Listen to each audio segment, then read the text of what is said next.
بنابراین هموطنای ما باید بفهمند که بخصوص قشر باسواد و هوشیار که در امریکا و اروپا هستند باید استاد شوند که حکومت آینده مملکت ما حکومت به نام اسلام نباشه، حکومت به نام قانون باشه.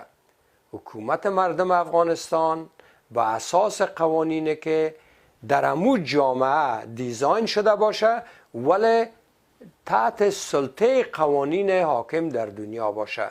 قانون مدنی، دین ما باشه، قانون ما قانون ما.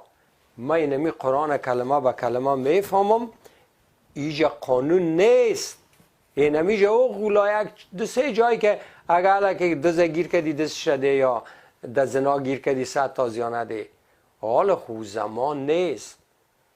بنان بیایی که قانون مدنی بسازیم، در او صورت حکومت از دین جدا میشه، ملا از دین جدا میشه، تسلط آدمای جاهل مثل از اینا پس میشه، حکومت های اسلامی پس میشه، مردم مسلمان است، جامعه مسلمان است، باور اسلامی است، اما حکومت یک حکومت قانونمند می باشه.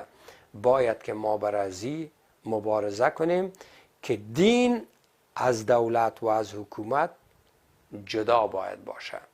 برنامه را شریک بکنیم.